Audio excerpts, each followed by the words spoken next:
Voltamos às conversas sobre a Covilhã, sob o lema de conhecer para decidir melhor, e trago desta vez mais um convidado, Rui Brás Afonso, uma figura conhecida da nossa terra. Olá, boa tarde.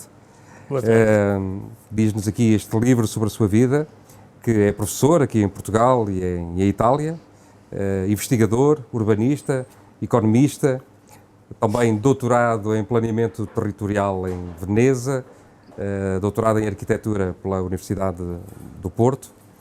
Obrigado por ter aceitado este convite para falarmos exatamente sobre planeamento das cidades.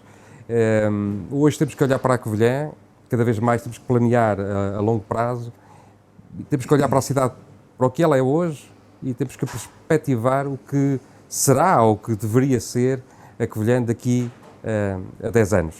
Quais são as potencialidades da nossa cidade e quais são os entraves que tem?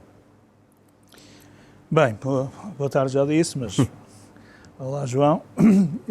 Quando o João me falou nesta hipótese de fazermos esta conversa, eu, obviamente, fiquei bastante agradado, porque é uma coisa que nem sempre é possível uma pessoa exprimir o seu ponto de vista, e tendo, apesar de tudo, dedicado algum tempo dos meus estudos à região, termos, enfim, a ocasião de tentar pôr na mesa aquilo que, como o João diz, seja um melhor conhecimento, não é? Para uma melhor decisão. Sim. Na prática é isto, não é? Pronto, com esta campanha eleitoral que o João está a encetar, não é?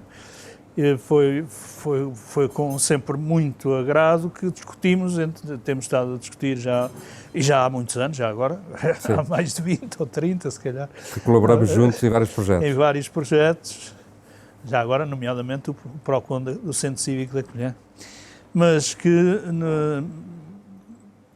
permite, não é, de alguma forma, aguçar a curiosidade. Então, quando ele me falou nisto, pus-me a pensar e pensei, isto aqui tem que ser uma coisa relativamente sintética, não é?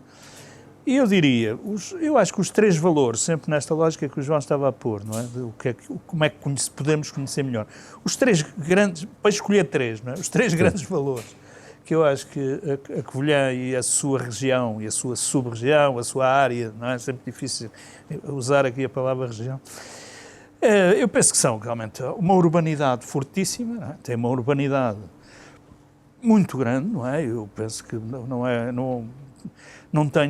acho que não tenho dúvidas, por estudos e até por vivência, já agora, dizer que é a única cidade fora do litoral em que se pode chamar uma cidade, não é? Para começar, para ser uma cidade. Claro que vive numa articulação, nós até quando fizemos aí o projeto piloto urbano há muitos anos, uma equipa também que eu colaborei, dizíamos que era uma cidade de 100 mil habitantes, porque se eu meter aqui os arredores, eram os arredores no raio de 5 km, no fundão os arredores no raio de 5 km, e de repente estamos muito perto dos 100 mil km, que é já, dos 100 mil habitantes, que é já uma cidade com massa crítica, não é? Eu penso que esta é a primeira coisa interessante, não é? Porque tem uma dimensão ótima, não é? Mas a Covilhã precisa de fazer essa articulação com o Fundão e com o Belmonte, para ganhar essa dimensão.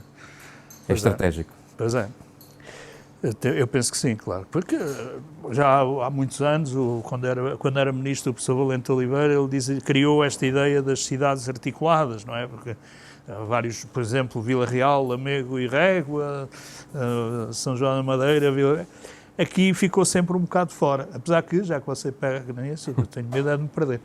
O professor Jorge Gaspar, que é talvez um dos mais importantes e conhecidos geógrafos da nossa terra, dizia que há aqui um potencial fortíssimo também se o alargarmos a Espanha, não é? Porque ele dizia que há aqui, e depois isso até foi transcrito para os documentos da Comunidade Europeia, um H do desenvolvimento. E o H é a perna vertical é o IP2, Guarda Castelo Branco, e do outro lado, da outra perna, Salamanca, Cáceres. Sim.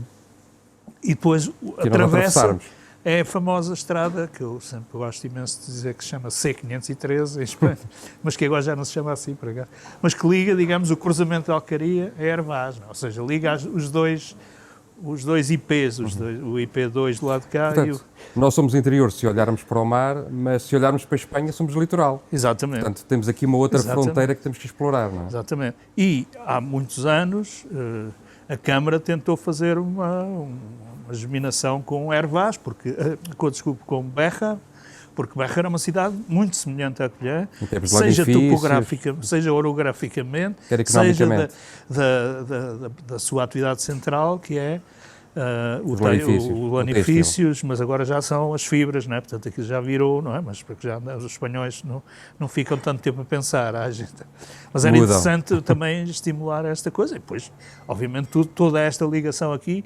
Eu também, quando fui aqui convidado na universidade, tive a ocasião de participar, que me convidaram, fiquei também muito agradado, num mestrado de desenvolvimento transfronteiriço que era feito no Triângulo Covilhã, Salamanca, Cáceres, que era fantástico. Não é? Cidades equidistantes de 200 km, a coisa que não é uma desgraça, não é? Apesar de tudo, ainda é uma distância que se pode percorrer de manhã se levantar mais cedo. Sim, e são três cidades de grande dimensão. E de grande potencial, mais uma vez, massa crítica, e mais uma vez dotação de serviços, não é? Porque a Covilhã realmente distingue-se claramente, mesmo em relação ao Fundão, acho que se pode dizer isto, pela dotação de serviços, não é? Tem serviços de qualidade, no chamado alto standard, o que oferece é muito bom, não é? Não por acaso estamos aqui bem perto do hospital universitário, não é? Mais ninguém, acho eu, tem um hospital universitário no interior, acho eu. Portanto, essa forte urbanização que estava a falar da Covilhã tem a ver com isso, com o enorme potencial que temos aqui. E eu também tive a ocasião, quando se estava a decidir o hospital e tal, ainda participei na localização do hospital faculdade, não é? Portanto, a Faculdade de Medicina, de participar na altura com o Ministro, com um grupo de trabalhos, enfim, com o Ministro da Investigação, da Ciência, e que era realmente o que ele dizia, quer dizer, isto aqui é o mais interior, porque a serra é uma barreira muito forte, não é? Na ligação para fora, não é? A gente para sair daqui tem que ir à Guarda ou a Castelo Branco, não é? Sim. Digamos assim, enquanto não houver o famoso o IC do Zé Reis, que eu nunca me lembro como é que se chama, acho que é o IC6 ou IC7. Mas é interessante porque é esta escolha que foi ponderada com diversos ministérios, não é? Educação, saúde, emprego, segurança social, toda uma rede forte, investigação, criou uma espécie de potencial adicional à Covilhã. E daí aumentou ainda a massa crítica, aumentou a representatividade nacional, não é? Porque, apesar de tudo, por muito que as pessoas dizem que é interior, ou província, já não é província, nunca foi, eu acho que nunca foi, não é? Claro que eu sou do 300, sou um pouco suspeito de estar a dizer isto, mas realmente acho que é interessante, não é? Esta coisa da massa crítica. Agora, o que é que eu acho que se podia ser feito aqui ao nível da massa crítica? Eu acho que era tentar melhorar esta vivência na proximidade. Eu penso que assim, para isolar uma ideia dentro desta ideia da urbanidade, eu diria, está a ser muito escurado a questão da proximidade, não é? Toda a gente hoje fala, e então agora com a pandemia pior ainda, não é? Na cidade de 15 minutos, Paris está a fazer uma operação, Barcelona fez as supermanzanas, não sei o quê, tudo a fazer operações que andam à volta disto, que é, eu saio de casa, como me acontece a mim no 300, em 5 minutos vou a pé a tudo, não é? Claro que isto é possível se pensarmos em Sobral de São Miguel ou no Teixoso, não é? Sim, mas na cidade já não. Mas passamos de 5 para 15 minutos e numa cidade já pode funcionar. Exato. Portanto, o que me diz foi que as grandes cidades se estão a dividir em grandes quarteirões, não é? Exato. E dentro de cada quarteirão existe todo um serviço de proximidade. Um serviço de proximidade. Por exemplo, aqui em Covilhã, nós falávamos há pouco, está quase dividida em duas, não é? Temos aquele núcleo que está na encosta da Serra, portanto estamos a falar do Centro Cívico, do Pelourinho e por aí baixo, e estamos a falar da zona da Estação, da ANIL, como lhe queiram chamar, digamos que é quase um outro quarteirão. Isto é uma divisão da cidade ou deveriam funcionar complementarmente? Não, teria, logicamente, que funcionar complementarmente, não é? Porque o que há numa não há noutra, mas a riqueza, o problema é que nos últimos anos, não é, se tendeu a desvalorizar a importância do centro antigo. Portanto, é esvaziar para baixo, não é? Esvaziar do centro cívico para a zona nova. Eu acho que uma coisa que já se tentou também com uma CERU, não é? Uma Sociedade de Reabilitação Urbana que houve cá na Covilhã, que era a tentar recuperar os centros. Não é? Eu acho que recuperar os centros é uma peça fundamental, quer dizer, seria uma batalha forte, não é? E já agora extensível a todas as freguesias, não é? Porque há muitas que estão em situação semelhante, cada uma com a sua escala, não é? Sim. Mas aqui, na Covilhã, que esta área metropolitana, não é? Que vai, sei lá, o TCT, que é outra coisa muito importante nesta ligação, não é? Que aumenta muito a mobilidade, não é? Muito aumento. E, curiosamente, foi quando foi, não é? São projetos do governo de Marcelo Caetano, o TCT, do tempo do governo de Marcelo Caetano, e o Parque do Canhoso, que é um parque fundamental, e agora passando um pouco talvez para a questão das atividades económicas, a Covilhã, juntamente com Guimarães e Braga, são as únicas cidades onde foi construído um parque destes, portanto, que chama-se, a empresa, que já foi extinta, chamava Empresa Industrial, já não me lembro, mas, portanto, parques industriais cujo objetivo era diversificar a indústria. Portanto, sítios de monoindústria, não é? Como era a Covilhã, então, impedir a entrada da indústria dominante no novo parque, não é? Empresa Pública de Parques Industriais, é assim que se chamava, e fez este dia 50 anos que foi criada, e que tinham tudo, não é? Lá está, alfândega, quem é que tem alfândega no interior? É muito pouco, é Braga, Conselheiros, é São João do Campo, em Guimarães, e a Covilhã, não é? Porque são realmente zonas em que se procurava diversificar e ganhar a escala não dispersar, também. Não dispersar, não é? Porque o dispersar causa muito... Para já perdem-se economias de escala fortes, não é? Porque esta ideia destes parques industriais era também juntar para ganhar economias de escala, não é? Juntar serviços, mobilidade, vias de comunicação... Senão, uma fábrica aqui, uma fábrica ali, não há caminhonete que lá vá buscar, não é? As pessoas começam a andar de carro, depois isto não funciona, não é? E depois hoje em dia, com preocupações ambientais, etc., pior, não é? Ainda mais grave se torna a questão, não é? Mas era interessante evitar também, era outra coisa a este nível interessante, que era evitar a dispersão da indústria, não é? Que já foi, no governo Marcelo Caetano, essa ideia. A semente, não é? E depois esta coisa que, apesar de tudo, que a Covilhã já tinha, não é? Porque a Covilhã, o projeto de puxar a Covilhã para baixo, entre aspas, como dizia a minha avó, a Covilhã foi para baixo. Pois, foi para baixo porque nos anos 50 e 60, não é? Todo aquele projeto do arquiteto Marcos Aguiar, acho que também várias vezes discuti com o arquiteto Tavares sobre essa coisa, a pessoa que também muito estimo, não é? Que realmente era muito interessante, mas não se podia perder a articulação, não é? Porque se perdendo a articulação, quer dizer, não há centro novo se não houver centro antigo. Se a gente deixar ir o centro antigo... Bom, há pouco falávamos da paisagem. Realmente é importante olharmos para a paisagem. Por exemplo, aqui a Covilhã tem uma paisagem ainda muito marcada pela indústria, muitos edifícios abandonados. Como é que poderíamos recriar esta cidade industrial? Eu penso que uma coisa importante, para já, entender a paisagem como um património cultural, não é? Isso acho que é indispensável, não é? Sim. E como um valor cultural que deve ser protegido, mas lá está, mas ser posto em evidência, não é? Portanto, sei lá... Proteger também não é deixar ao abandono, não é? Pois, também é criar alternativas para... Portanto, há estudos, a Universidade aqui da Covilhã tem vários estudos sobre isto e, portanto, está tudo bastante tratado. Agora, era preciso alguém tomar a iniciativa de começar a fazer umas mostras, não é? Porque ainda por cima há registros fílmicos.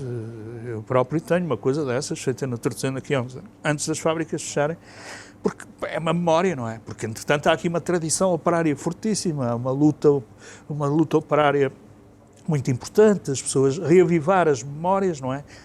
Para ajudar a manter a paisagem construída, não é? E a paisagem construída não só os edifícios, mas eu digo também os muros, os socalcos, esta coisa de... Portanto, mas aí há um caldo cultural que tem que ser reativado, não é? Exato, pois. Essa cultura operária tem que voltar de novo a ganhar vida. Penso que é decisivo, não é? É determinante, senão temos sempre alguém a contar uma história e o outro a ouvir, não é? Portanto, tem que haver aqui uma interação e, portanto, mais uma vez, uma participação, uma colaboração, atividades depois com... Obviamente, há pouco aqui falávamos disso, não é? Tenho imensa pena do Cine Centro ter fechado, não é? Porque eu era um cliente assíduo, porque o cinema é muito importante, agora o teatro lá se vai vendo. Mas depois também, se eu pegar no carro e andar 50 km, tenho sempre o Teatro da Guarda, tenho o Castelo Branco e tal, mas já implica pegar no carro para ir ao cinema ou ao teatro, não é? Já é pesado. Portanto, quando a Covilhã já teve, não é? Já teve. Eu acho que ouvi várias vezes esse comentário, o Imago, não é? Sim. O melhor festival. Ouvi várias vezes várias pessoas da área da cultura dizer o melhor festival que algum dia aconteceu em Portugal. Porque realmente era uma coisa que mostrava a cultura local, não é? Mas ao mesmo tempo dava oportunidade a quem quisesse ir lá. Depois tinha sempre um artista ou outro para chamariz, não é? Mas normalmente bons, não é? Mas realmente as pessoas podiam chegar com as suas experiências, mostrar as suas experiências. Bom, se fizermos aqui um apanhado da nossa conversa e tentarmos definir o que será a Covilhã daqui a 10 anos, como é que deveria ser? Uma cidade criada por núcleos que funcionam, de proximidade, que têm indústria, que têm comércio, que têm cultura. Sim, claro. Que têm mobilidade. Pois a mobilidade aqui é fundamental e que já é muito apreciado esta coisa que eu ainda chamarei Covid Bus, não é? É uma experiência muito apreciada pelo pessoal que trata da disciplina dos transportes, não é? Aí pelo resto do país fora. Diz que é uma experiência fantástica, porque realmente criou a ideia da urbanidade alargada, não é?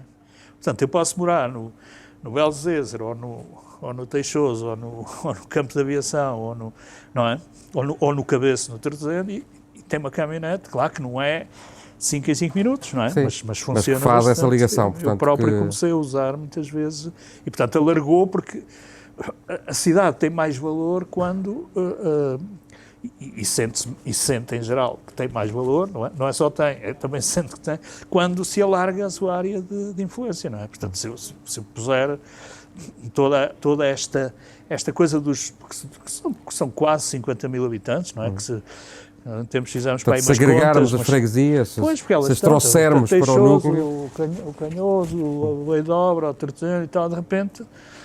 É uma forma de reativar as freguesias e de dar dimensão à cidade. E, portanto, os núcleos não seriam só os da cidade, mas também esta coisa, uma espécie de constelação, não é? À volta de uma estrela principal, que é, obviamente, a Covilhã, e que ninguém discute, nem se constrói uma cidade. Uma cidade não se constrói, é preciso muitos séculos, não é? Mas pelo menos aqui 3 ou 4... Mas é preciso marcar diretrizes para onde é que se vai. Rui Brás, eu agradeço a sua colaboração, foi uma conversa muito interessante. Vamos continuar a conversar porque há outros assuntos que certamente iremos abordar. Sim, obrigado. E que eu estarei sempre disponível para ouvir a sua experiência, porque para mim é um homem do mundo que viajou, conheceu e tem uma experiência abalizada sobre todos estes assuntos. Obrigado pela sua colaboração.